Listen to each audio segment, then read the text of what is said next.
So nyuma yo kuva gutashya rero urabizi iyo umuntu avuye gutashya yabonye inkwi cyangwa se yabonye amakara aba agomba no guteka rero tugiye mu byombo turimo turoza tukaba turi koza ibyombo tukaba tugiye guteka mu kanya gatoya muza kubibona turi no guteka. Mary umeze neza se? Nameze neza. Ariko mva ndabona ukorana ibakwe cyane cyane rwose. Twagira ngo wakoze akazi ko mu rugo. Umuntu atarwaye agomba gukora ariko buryo. Oya wagira ngo wakoze akazi ko mu rugo rwose. Ukuntu ubukorana courage, ukuntu twagiye gutashya tukagaruka ukaba rwose ujya mu byombo, none se kuba uri koza ibyombo nta buzukuru bufite ngo bagufashe cyangwa se nk'abana bakaba bagufasha koza ibyombo? Ntabwo igihe cy'abuzukuru cyari cyagera. Abana nyine bamwe baba bagiye ku mashuri, abandi barakuze baba bagiye gushaka imibereho. Ntabwo biba byoroshye burya turera abana ariko iyo bamaze gukura nabo bajya kwishakira ubuzima. Oya nibyo rwose. None se ko wasohoye ibyombo bikeya?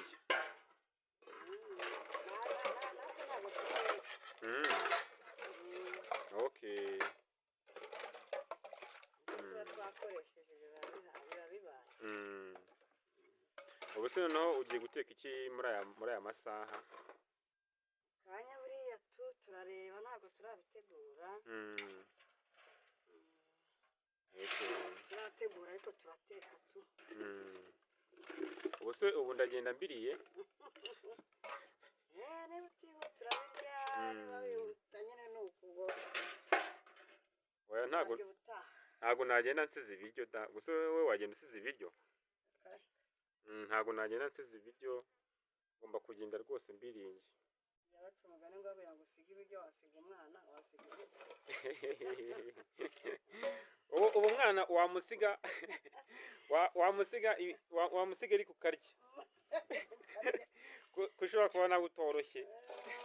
Ibiryo ku biryo ndidanje.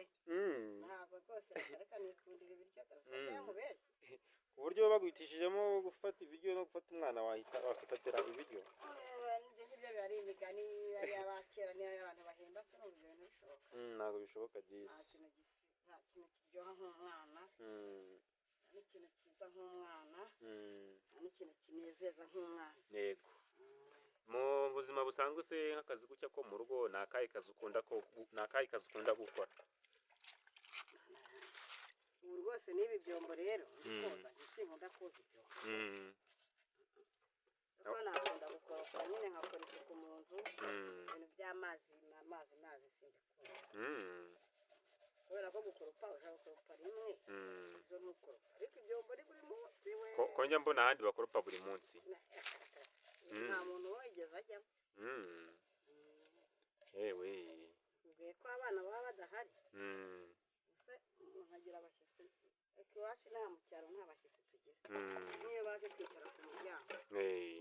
Aka kana se ni akuzukuru ni agaturanyi? Kana ni agaturanyi nako. Ariko koza ibyombo hari bishobora kuba bivuna nkurikije watangiriye. Kubikora isuku bihagije. Ubwo rero utabikunda no kuzashaka umukozi akajya agufasha imirimo yo mu rugo dore n'imbaraga ziri kugenda zishira. Reka ajya ahindura amateka bikemera. Ubu se nk'abantu hari abadamu usanga bamwe na bamwe badashobora